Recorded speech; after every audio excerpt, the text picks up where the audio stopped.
Hello, নমস্কার বন্ধুরা, সবাই কেমন আছেন বলুন। Good morning. আজকে ফাস্ট ফরওয়ার্ড করেছি, মানে ফার্স্ট সেট আপটা ফাস্ট ফরওয়ার্ড করেছি, কারণ এটা অনেকটা লং ভিডিও।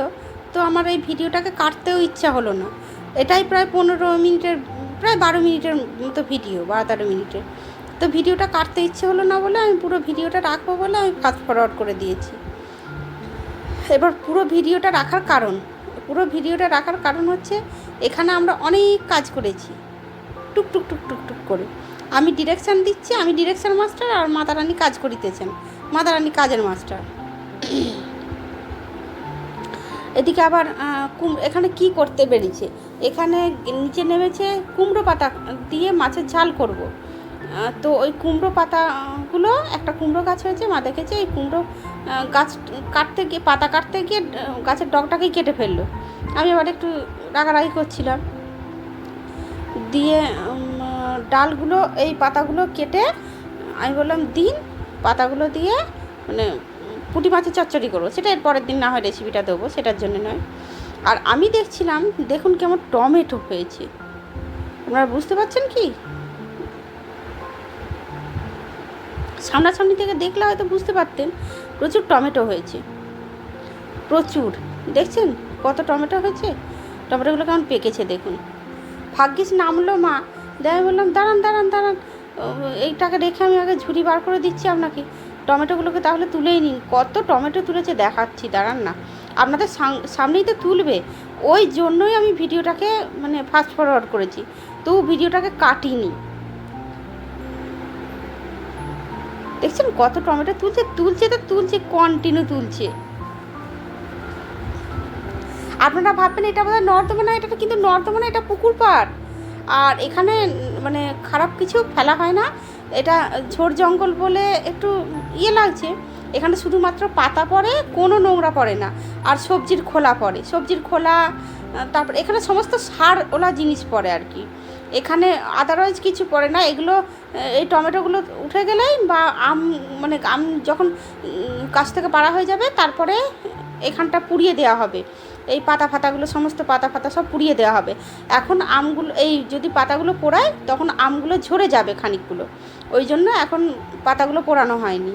নাহলে এগুলো এখন এরকম লাগছে, পরে যখন পাতাগুলো পোড়ানো হয়ে যাবে তখন দেখবেন এখানটা সাদা পরিষ্কার হয়ে যায় একদম, যেমন নর্মাল পুকুর পাড় থাকে সেরকম পুকুর পাড়। প্রচুর টমেটো হয়েছে, মা তো টমেটো তুলে তুলে অস্থির হয়ে যাচ্ছে। দেখছেন কন্টিনিউ তুলছে, কন্টিনিউ।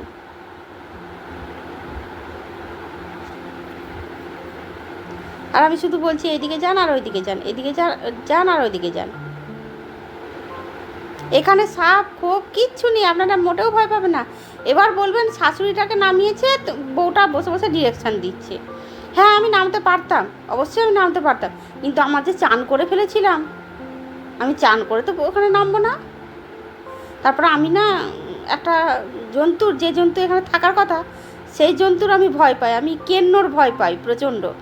তো এখানে কেন্ন থাকার সম্ভাবনা আছে, যে কারণে আমি এখানে নামি না। এটা হলো সবচেয়ে বড় সত্যি কথা, এবং গোটা আমার আত্মীয় স্বজন, মোটামুটি আমার ধারে পাশের মানুষরা জানে আমি প্রচণ্ড রূপে কেন্ন ভয় পাই। মানে কি, আমি মানে সে অজ্ঞান হয়ে যাওয়ার মতো ভয় পাই, একদম প্রচুর ভয় পাই। আমাকে ডাক্তার হবে আমাকে, যে আমি মানে এত ভীতু কেন্নর জন্য। তো ওই জন্য আমি করি আর কি, মানে এখানে নামিনি। মা, ওই জন্য মাকে নামিয়েছিলাম, আমি ডিরেকশান দিচ্ছিলাম, ডিরেকশান মাস্টার। দেখছেন কত টমেটো হয়েছে। এর আগের বারে এক খেপ টমেটোগুলো তুলে নিয়েছিল, কাঁচা কাঁচা টমেটোগুলো, এখনও সেগুলো পাকেনি, দাঁড়ান সেগুলো দেখাবো। এর আগের বারে যে টমেটোগুলো তুলে নিয়েছিল সেগুলো এখনও পর্যন্ত পাকেনি। মাকে বললাম আপনি ধোন, আমার কাজ আছে, আমার অন্য কিছু করতে হবে। আর বলতে বলতেই রান্না কী করব বলতে বলতেই ফ্লিপকার্টের ঝামেলা চলে এসেছি। দেখুন না ফ্লিপকার্টে কী যে ঝামেলা, সেটা আবার দেখাচ্ছি, দাঁড়ান ধীরে ধীরে দেখুন। দেখছেন কন্টিনিউ মালগুলো নামাচ্ছে। ছেলেটা বাজে ছেলে, কি খেঁচা, না বাজে ছেলে বলতে কি, ছেলেটা খেঁচা, একটু রাগি বোধহয়, কোথাও মুড খারাপ হয়েছে, আমাকে মানে মেজাজ দেখায়নি ঠিক, এমনি একটু মনের প্রবলেম। দাঁড়ান, ওটিপি বলতে হবে আবার।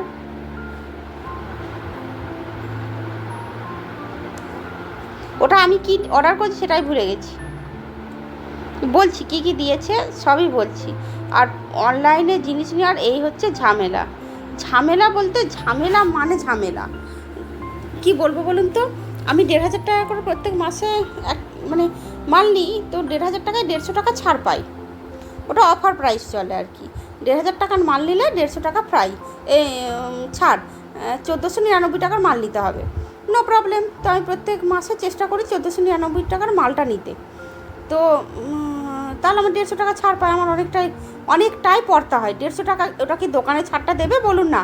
তার জন্য আমি এখানে নিয়ে এই ফ্লিপকার্ট থেকে নিয়ে নিই। তো দেখুন না, মালগুলো যখন গুনছে তখন হচ্ছে 18টা মাল, কিন্তু আমি অর্ডার করছি 17টা মাল।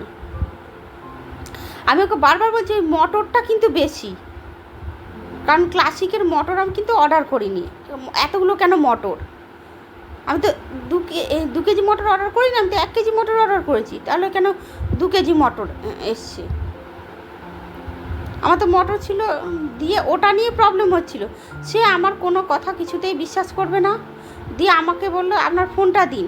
দিয়ে আমি আবার আমার ফোনটা পর্যন্ত ওই যে বললো আপনার ফোনটা দিন, দিয়ে আমি আবার আমার ফোনটা পর্যন্ত দিলাম, দিয়ে আমার ফোনটা দেখে দেখে মেলাচ্ছে, তাও ওর মানে প্রবলেম আর মিলছে না। প্রথমে বললো আপনি মেলান, দিয়ে আমি মেলালাম, দিয়ে হলো না, দিয়ে আবার বলছে এবার মানে মেলান, ও মেলাবে, ফোনটা দিন আমি মেলাচ্ছি। কি প্রবলেম রে বাবা এদের।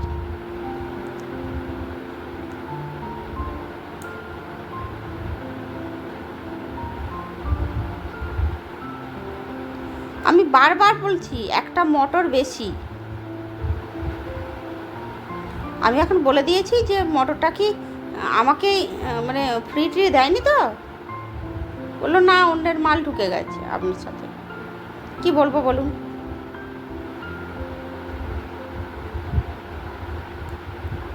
150 টাকা ছাড় দিয়েছে, আমার আর ফ্রি এর কোনো কিছু আশা করি না, ফ্রি এর আর আমি কোনো কিছু চাই না, তার জন্য নয়। আমাকে আবার ফোনটা ফেরত দিয়ে দিল, ওরা ছবি টবি তুলে নিল, ওটিপি বলতে হলো।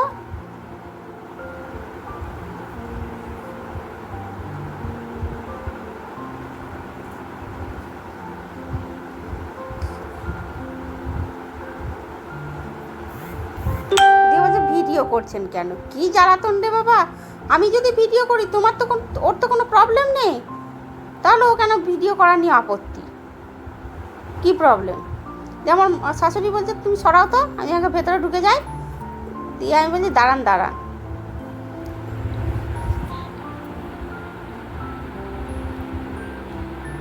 চলো, এর তো গেল বাড়ি, তারপর কি মাল নিয়েছে সেগুলো সব না হয় দেখাচ্ছি, দাঁড়ান। এই মা দুপুরে চা খেতে, আজকে একটা আশ্চর্য জিনিস দেখাবো। মা চা খাচ্ছে, লুচি করেছি, লুচি দিয়ে চা খাচ্ছে, সকাল লুচি হয়েছে আজকে। হয়েছে নয়, আমার বর বাড়ি আসবে, মানে বর বাড়ি আসবে ঠিক নয়, মানে বরের আসার কথা ছিল, তো আসবে না, আমি তবু লুচি করেছিলাম, লুচি আমার ইচ্ছে হয়েছে করেছিলাম, ব্যাস মিটে গেল ঝামেলা।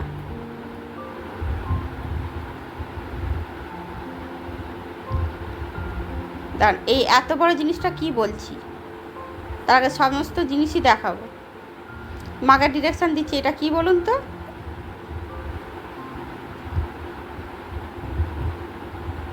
এটা গোবিন্দভোগ চাল।